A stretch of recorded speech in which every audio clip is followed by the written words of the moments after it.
Welcome to the Football Show here on PLZ Soccer's YouTube channel. I'm Kerry Pollock, joined here by Gordon Parks and Alan Ruff. A huge change coming to the game already, guys, and that is that VAR aviation experts are coming in. Parksy, they call him SFA's head of refereeing, has revealed that top referees in Scotland attended a meeting with two pilots to help our referees stay calm in high-pressured situations. Give me your thoughts on that one. Where do you start with that? That's another gimmick, isn't it? Listen, if you can't, my bone of contention with the people that sit in that wee room looking at TVs, if you can't identify quickly, without getting stressed out over it, exactly what's transpired in front of your eyes, you shouldn't be there. And you don't need psychological profiling to be able to judge basic things. And I think they're complicating things. Listen, it's a great gimmick, obviously. Being a pilot is far more daunting than having to decide whether the ball's crossed the line against St Mirren, right? So it just sounds a wee bit gimmicky to me, but I don't like the interference again. It's more, isn't it? It's more. Yeah, I think it's a sort of admission of they can't really get the decision right.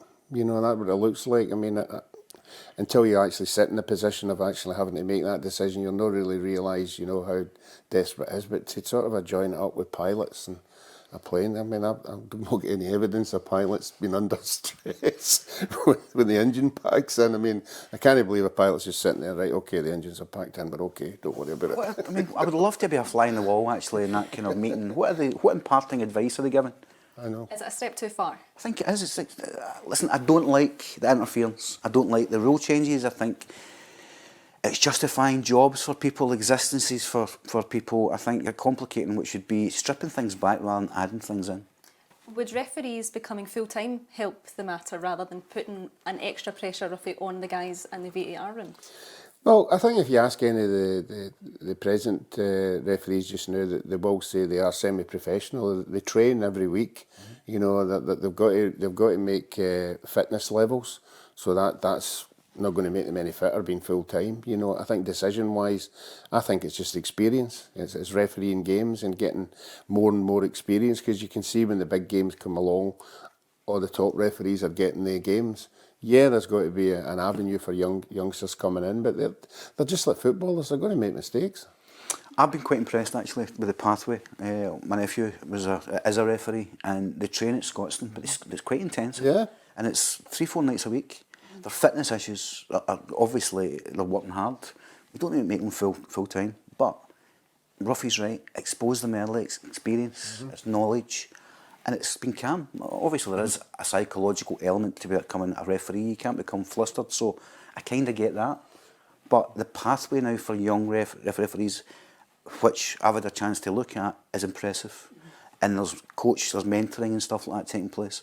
So congratulations to them for that.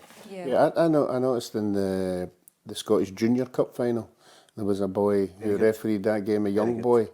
And he did particularly well, but you could see he was under stress. Yeah. Because there's somebody up in that stand judging him to see whether he can make that final step. So the more pressure you're under, you're going to make mistakes. So I think the more games they get, the better they'll be. It's a job that, could you do that? Could you be? I couldn't. No, I couldn't. I couldn't do it. It's got its pressures, of course. Yeah. I think it would be a difficult position to be in, particularly in Scotland. I think a lot of the pressures now, and I think a lot of people are reluctant to get involved in it because it's off the pitch, it's the side issues, it's the social media, it's a hassle you get in your local area. You're putting yourself up there, and that's an issue. I mean, why would you throw yourself into that kind of lion's den? Well, we do have some changes coming to the game this season, a few to look out for. I'll just run you through some of them. The drop ball. Previously, whoever was in possession of the ball when it struck the referee received a drop ball. It will now be the team who would have gained possession if it had not struck the official. Any drop ball in the box goes to the goalkeeper. See, I think they go and they have meetings and they have to come out of this meeting with something. This site strikes me as just one of those examples. Forget changing the rule. There's no need. It's a rule that doesn't make sense to me, because if I'm passing the ball, I'm trying to pass to a teammate. Yeah. So by definition, it's a nonsense. But they're having these meetings, they are justifying their existence. That's why they're changing rules. Are they under that much pressure, Ruffy, that they're having to go over every single rule and make sure there's no grey area, there's no confusion? But are they overcomplicating it as much as said? Yeah, I think they are overcomplicating it, but I mean, as we already discussed there, it's a hard job. You know, you've got to make a decision, split-second decision, and then after you make that decision, you're going to be analysed from everybody outside or up the stairs or whatever, and it's going to continue. So it's probably the hardest job in football. But the good decisions, the more we get good decisions, I think we can buy into it. Kerry, I've been at Hearts recently, Dundee, League Cup ties without VAR. It's been a breath of fresh air.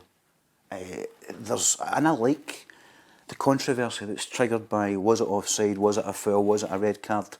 That aftermath, the discussion in the pub, Yep. you're sterilising football. A massive part of it for me is argument, debate, conjecture, criticism. You're diluting all that by adding these unnecessary rules. Yeah, a few more technicalities then. The double touch, as we saw at the weekend there in the Women's Euros final. If a player touches the ball with both feet in the penalty and scores, the penalty will be retaken. If the player suffers a double touch and either misses or the penalty has been saved, it's an indirect free kick. If a player's having a double touch taking a penalty, they shouldn't be playing. A moment you never suffered as a player, Well, perhaps? probably a bit of that.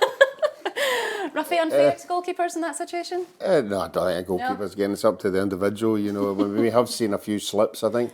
Did you know David Beckham had Famously, a slip and did he score? No, he missed it. No, he missed it, didn't he? No, these occasions can happen, but I don't think they should be getting it retaken. No. No chance. It's a second chance, No chance. effectively. And another one, the 8-second rule, perhaps the most interesting change to come. It's an effect to eliminate time wasting. And that is, goalkeepers will now get penalised with a corner awarded against them if they do not release the ball within 8 seconds. I'd like to wager that law will not be enforced. I don't think there'll be a corner I think that's a tricky this one season. to enforce. Who's going to do that? I think it will be, like most professional footballers, will find a way around that. Yeah. How long were you conscious when you had the ball? No, when you get the ball, you're obviously looking at who you're going to distribute it to. If you get good players who want, give me it, make themselves available. But if you don't have players who want the ball, then you're going to be stuck with it. And then you just kick it. And we all talk about keeping possession of the ball. So what you're doing is giving possession away. Ruffy, were you ever told to time waste? Any occasion? No, I knew. Well, my time wasting was if there was maybe a minute or two to go and it was a by kick, I'd put it wherever the ball went out. You're supposed to put it at that corner.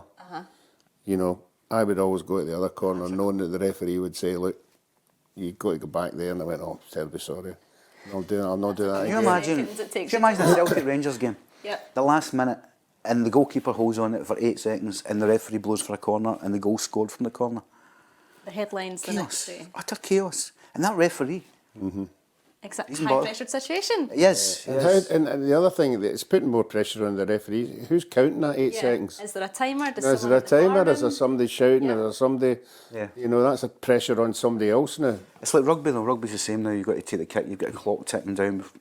That's adding stress. Yes. I mean, that is pressure. Well, one rule Strip it back and simplify it rather than add things. Exactly. One rule I think that we can kind of get on the side of is that players will now speak to the referee. It will be the captain if he's an outfield player, but if the captain is a goalkeeper, it will be a selected outfield player that's designated to speak to the referee. This is to discourage crowding the referee, Yeah. putting him under pressure. What do we think? Ridiculous. You should be able to have a normal conversation. So the goalkeeper can't. No, it will be an outfield player that's selected. Nominated. To address That'd be the good referee. time wasting. You know, if it was a debate out there, the end. Hold on till I get up there, then we'll make a decision. A light jog to the referee. Against that one as well? I just don't think it's necessary. I think it's great to have a rapport and an understanding with the referee that you can voice your opinion, you can have a bit of a banter. Again, that's sterilising that relationship. It's Yeah, making it yeah. kind of stand off. I don't like crowding referees, but that's a different issue.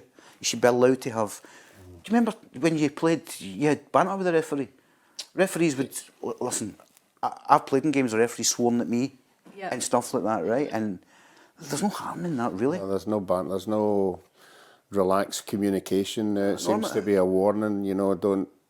I mean, Yeah. It just generates more officiousness. Because And I don't think that's good. Your captain is at the other end of the pitch and doesn't see the incident that you're involved in, but you can't speak to the referee. There's that argument Yeah. as well there. I hate to poo-poo every rule that you've mentioned there, but Not at all, it's your As it opinion. is. A few that fans might want to see: stop time for head injuries and time wasting. Should be taken off the pitch. What do we think? Well, they're really into concussion now, isn't it? If Yes. there's any sign of that, it's.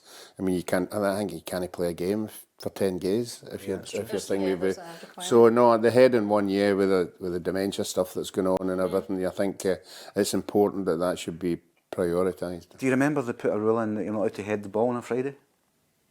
You're not allowed to Training. You're not allowed to do that. I would love to know if that's enforced. Well, they've stopped it at a young age, haven't they? Yeah. To, as you mentioned, roughly the dementia issues that have Yes, Yeah. Clearer and faster VAR decisions. Should referees be mic'd up to explain to the 40, 50,000, however many fans, why they've come Like to the a rugby, conclusion? it works in the rugby. Again, we keep going back to rugby. Yep. It seems to work there. That I like them identifying why he's done it. Then you can debate whether you agree with him or not. But I think he's got VAR up there as well, so they're looking at the monitors as well. Yeah. So and then he makes a decision of what he's heard. So But you're shortchanging the fans if you don't do that, because a lot of fans are guessing. You're in a situation where they're oblivious to actually what's transpired. And that's, as a product, that's a massive fault. Watching the game on the television, you're getting a bit of explanation from commentators, but sitting in the stadium as a journalist, Parks, sometimes you are confused about what's happening on the pitch. Do you remember Scotland played Australia in the quarterfinals of the World Cup at Twickenham, and the referee Joubert ran off the pitch? He blew up for full time. right, Australia scored in the last move, and the referee ran off the pitch. Do you remember? I remember all Remember that? His name was Craig Joubert. Okay. And I sat at Twickenham and I got a phone call saying front page, back page, inside spread, and I never had a clue. Why what he'd had actually run off. happened. Wow. What, I mean, that's pilot stuff, right? Yes. That's fighter bomber pilot stuff. Deer in the headlights. I have been on a plane with some media after an international game, coming back with the influence of drink, and somebody saying, "What was the boy's name who scored that second goal?" Of confirmation. There's a couple of stories. A colleague of mine was on the phone, copy, at the time he just phoned up and there was a copy taker, and he was saying it was a game in Norway, and he was saying Motherwell cruised into the second round of the European Cup, blah de blah. My colleague put his hand over my pal's phone and went, "What are you doing?" He went, "I'm just filing my copy, steaming." He said, "Motherwell are out on their away goals." So he was filing Motherwell through. Wow. And then you had another legend, who I won't name his name, kept Rangers waiting on the tarmac of their charter flight. And he walked on the plane, and Dick Advocat was the first person that he saw. And he walked by Dick Advocat and put his hand on his shoulder and went, "Dick, we'll say no more about it." And lost his job the following morning. And that was that. Wow. Technicalities. There was another legend in a Scotland-France game. The half-time hospitality was absolutely magnificent. The red wine and the sandwiches. He never came out for the second half. It was just too much to leave. Choices that you made there, Ruffy. One that we've run into a few Can I times. just stop you there? John Docherty did Beyond Borg stories. in Lendl in the final and sat in the press room and watched Zulu. One of the greatest tennis matches ever, famously John Docherty, who's a great reporter, talk, don't you? Sat and watched Zulu. Wow. Between that, one that we always run into is, of course, the handball rule. And it's to save confusion. The old unnatural position, should it need to be that your hands are behind your back when they're up in the air? We saw defenders try and shield their face, Ruffy. Do we need to clear that grey area up? If you're a defender, I think there's been too many grey areas in there, and no, just letting us know exactly why. That'd be another one if they said yes, that's why I done it. But I mean, if you're a defender, you're not defending properly if you get your hand behind your back. You can't do it. It's just impossible. Unnatural position, you would like to think. Yeah. But sometimes, I mean, I'm not an outfield player, but your hands are going to be all over the place at certain. But if it's a deliberate hand, you've got to give it, you know. But you've got to look at it and go with Common sense. If you push somebody, your hands are going to go up, and then the ball comes over somebody's head. How you meant to lever yourself up? Yeah. It's part of the physical action to try and lift yourself up for a header. Yeah. How can you keep your arms at your side? Yeah. We've saw it being given last season when a player's been looking one direction, the ball's coming down from behind them and hits a hand as well. So that's not unnatural, it could be argued. Yeah. But a final rule that I would like to ask you about is, this is an interesting one, temporary sin bins for dissent, for bookings. How do we think about that? Would players and teams be up for that? Would they be on side for that rule? Again, going down the rugby route. That's a difficult one. You know, I would bring it in if it's a bad tackle, no, a really bad tackle. Instead of a red cards? Yeah, and because at the end of the day, a red card, if he gets a suspension, it's other teams that are getting the benefit of it as well. Yeah. The player being missing, but I think it'd be quite interesting. No, I'm thinking if somebody's coming in and taking somebody away, you know, rather than them getting suspended. If you've endangered a fellow player, the ultimate sanction should be off. Right. You can't have kind of grey areas. No. Because how then do you go about deciding whether it was a red card, was it not, and was it enough to go in a sin bin? Again, asking referees to make more decisions. Yes. Okay. I'd love to see the rule book. It must be that size. Endless. Let's move on from the rules then. News this week is that Pep Guardiola deciding to call it quits after his contract runs out at Manchester City. He's got 2 years left on it, 18 trophies in 9 years at the Etihad Park. So that's not bad. Phenomenal. Phenomenal. Best ever to do it? Up there? He's had a fortune to spend, but he has moulded arguably the Manchester City team of 3-4 years ago. Is as good as there's been in the English Premier League.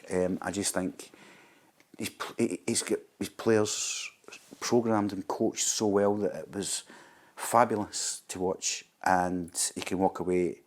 No doubt they'll be contending again this year and next year. Yep. But phenomenal, legend. Do you need to call it quits eventually, Rafa? That's a good... Yeah, I think when you're in that high pressure team where everybody's analysing everything you do, everybody's demanding you win a trophy or you win the big one, you know that he's human like everybody else. He's going to handle the pressures differently. I thought during the season he wobbled a wee bit. You could see he wasn't that, you know, overpowering manager who was, you couldn't point anything at him. And obviously he lost a couple of players, Rodri in particular. But no, I think he can go away, you know, a very healthy bank balance and enjoy everything he's done. He also took a sabbatical previously. And I think he is aware that you've got a shelf life at a club. Yeah. And now he's put his flag in the sand and said, 2 years, what can I do? He said he wants to take at least 15 years out. Is that too long? 54? He's 54 years old now. Well, you would think, you'd think possibly international team. Potentially, you know, you tend to get managers who take time out, and at that age, you know, you would think they'd be clamouring them. That's a bold statement, isn't it? Clamouring them. But the addiction to get back in, let's see how he is. Because the lure, you know, it's like absence makes the heart grow fonder, especially when you're a guy that's used to adrenaline, success and glory. How do you replace that? Yep. The game has changed over the past couple of years. 15 years from now, how different could it be then? Different rules again. All these rules, there'll be another 15. Added to the list. Another thing coming in here in Scotland is that a pilot programme trialling alcohol at football games. All for it, Rafa. Before we get into it, good or bad idea, Rafa? Well, I think most of the clubs now are doing it. You know, most clubs have hospitality. Yeah, for hospitality. You know, I'll go back to Partick Thistle. Partick Thistle supporters go into a lounge in the old stand, and it's a pub before the game. So they are drinking. You know, they're not actually taking it in to the ground, but they've got a good 2 hours of having whatever they want. And I don't remember any alcohol problems at the club through that, but it's down to the individual. It's the individuals who spoil it for everybody else. Yeah. A few clubs that are trying it, sorry to interrupt you, Park, say Arbroath, Ayr United, Queen of the South and Stirling Albion are participating in this pilot, allowing a limited number of home fans to consume alcohol in designated areas at certain games. Are we being a bit pernickety about it, or is it too selective? Cautious. I think we've got to be cautious, because the first thing is going to hit it in the head is the police. Yeah. If the police just identify one wee bit of trouble, that'll be it. But there's a myth that suggests that alcohol isn't in football. I mean, go to a game, a lot of people charged up, and a lot of them now are racing to get pints down their neck before and then get to the game. It's more civilised. I mean, I was at the Stade de France for the Ireland-Scotland game at the World Cup, and they sold over 190,000 pints. Everybody knows rugby again, right? It's a cultural. And I think you've got to trust people a wee bit more. I think the argument is if you contain it and you control it, you've got more of a handle on it than what you got at the moment with guys in pubs racing to get pints down their neck and shorts. I think give fans a wee bit of credit. Is there a stigma against football fans then? There In is. Scotland Yeah, because it is? well, we've seen the Can't get it in evidence of England. people throwing things onto the park and trying to hit Yes. players. That can be, I mean, people would turn that into, oh, he's had too much to drink, look what he's done. But you don't have to have drink to do that, you just have to be a nutcase. Morons are morons, and I think if you can try and drag the alcohol element into it, again, it's a myth to suggest that Scottish football isn't get drink in it because people, I know a lot of pals of mine go to the pub before they go to the game and race up there and all that, so a lot of people are drunk within football grounds. Yeah. Are you for the pilot programme then? I would roll it out, and I would give fans the opportunity to prove themselves. And clubs are going to benefit from it massively. Ruffy?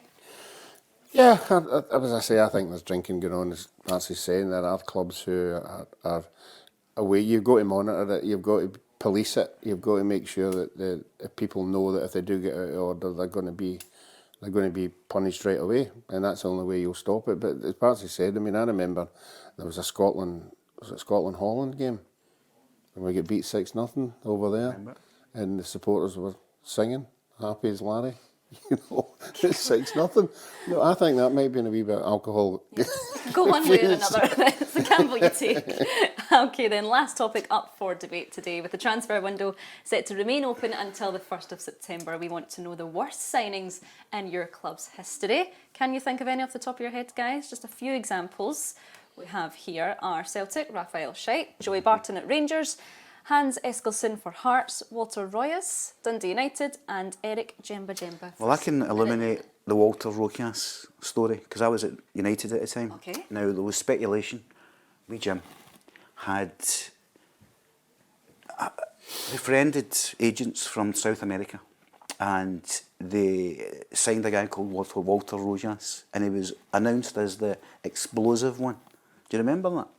No. So the explosive one signs for Dundee United, and Jim McLean's over the mood. Now, these were the shadiest looking agents you've ever seen, right? Walter Rojas was from Uruguay. Sounds as if it comes to that neck of the woods. And I was one of the young boys at Tannadice at the time, and I remember on the Monday, Walter I had to go and get him boots, right, boots, and he put his boots on, and he had these wee skinny legs and long hair and all that. And Jim McLean wanted us to do sprints, and he just wanted to see the explosive one. Ruffy. We're all lined up, John Clark, Eamon, all them. Walter came in last, and his wee legs, and there's no way that Walter was a footballer. No way. We then played a game the following night in Aberdeen, and we had to keep feeding Walter the ball. He kept falling over it. So the explosive one was a fraud. Jim McLean had been stitched up, and he's the worst footballer I've ever shared a dressing room with. Wow, really? And he got emptied quickly. There you go then. That's yours. It's a similar story with us at Thistle. You know, we'd Bertie Holden, pre-seasons all about running. You know, 100 yards, 200, 400, and this boy came in. And Bertie had said, I've just signed him for East Stirling. I can't remember his name anyway. We went training. He's faster than everybody, 100 yards, faster than everybody, 200, 400, murdered everybody, everything. And everybody's going, wow, what an athlete, you know. And then we played a game of football and we found out he was an athlete. He wasn't a football player. We Bertie brought him in, you know, as a plant, you know, so everybody would go faster. But when the football came, we couldn't even trap the ball. Technicalities. Anyone else come to mind? Worst Big signings? thing. It wasn't a worst signing. He had a bad early time. The big centre-half who went to Celtic for Aberdeen. Come on, I told me his name. Willie Gardner. Right. Scored 2 own goals in his first 2 games, and I just don't think he recovered after that. It wasn't because he was a bad player, it was just because that had Do happened. you remember Douay, his debut against Clyde? Clyde beat them in the Scottish Cup, and he lasted 45 minutes. Never to be seen again. And that was it. That was it. That was all I had. What about debuts? Bad debuts, but turned out to be good. Great question. Debuts. Henrik Larsson, not quite a Oh, Henrik Well, Larsson was at Easter famous. Road, yeah. Mr. Rhodes. I think it was just because they got beat. You know, it was a bad debut. I don't think it had anything to do with him. But no, I'm sure that over the years would be. Oh, yeah, definitely. There'd definitely be tons of bad. Remember Graham Souness signed Southampton manager at the time? He signed a guy who was George Ware's cousin, brother. I know Thistle had one of them as well. The guy just couldn't play, but he played in a Premier League game. Right. But he got hauled off after 15 minutes because you could tell. But again, Found out. passports. It's all with the passports. Same with Walter's walking us. There's a dodgery passport stuff going on. Any debuts that you can think though? Great question. Off the top of your head that didn't quite hit the ground running but eventually came into their own? No, off the top of my head, I can't remember. No, any part of this anyway. I can't remember any other clubs, but I'm sure there will be a few out there if you ask people at clubs. They'll remember. Yeah. Remember Evo Den Beeman? Remember the name? Yeah. A pal of mine played at the Pals at the time, and he said the best player he's ever played with. Evo Den Beeman was fantastic, and his debut apparently was a stinker. So, like Larson, imagine Celtic fans judging him on that game, and arguably the greatest. So it's funny. So debuts mean nothing, essentially. Do you remember your debut? I remember my debut. I was 16, and I got thrown in the last 2 games of the season. One was Morton at Firhill, and the second game was Ayr United at Somerset, and I got an early introduction to Alex Dixie Ingram, the older player, elbows, and he just elbowed me, just bullied me the whole 45 minutes. We come in at half time, and obviously all the experienced players were saying, look, you need to sort him out. I mean, I know you're only 16, but you need to sort him out. So I had that in the back of my mind. He's getting it sometime. They took the centre at the start of the second half, and they threw the ball right at me because obviously I was a young guy, and Dixie was coming head on head. So I decided he's getting it. So as the ball came, I just missed the ball and punched him right in the face. So I'm happy with him. I'm happy. I'm lying on the ground going, I've done my bit. And then all of a sudden, all my teammates started shouting at me because the ball was in the back of the net. Didn't quite manage that. Do you remember Ian Wallace? Yes, we Ian Wallace ginger was Heffield the and first Barton. £1 £1 million Notts Forest, wasn't it? West Brom. Was it? It was one of the two. It was £1 million anyway. Well, Dumbarton signed me, and Ian phoned me up on the Friday night and said to me, I want to play in front of the back four. Just got on the ball and play. I'd never played midfield in my life, ever. Always a striker. Right. He says, do you think you can get on the ball and play for us? We're playing Queen of the South away. And I played howling. Tommy Bryce was playing with Queen of the South. Tommy Bryce scored the quickest hat-trick in world football history, and I was playing against him. And see when he scored he scored 3 goals in 3.5 minutes, right? And he's pictured in the Sun on the Monday with the Guinness Book of Records. See when he scored his second, he jogged by me and I says, Tommy, I think you've got a third in you. Well, he scores again. At half-time, Wallace goes mental. I go back out for the second half, and Des McEwen is a sub for Queen of the South. So I've walked back out at Palmerston, and Des shouted, Palsy! And I've looked over, and Des shouts, I can't believe they'd let you back out. And he was right. I turned up on the Monday and got my jaws. Paid up. Games, a huge part of football then and still today. Well, guys, thank you for joining me here today. On behalf of myself, Parksy and Ruffy, thanks for listening and thanks for watching.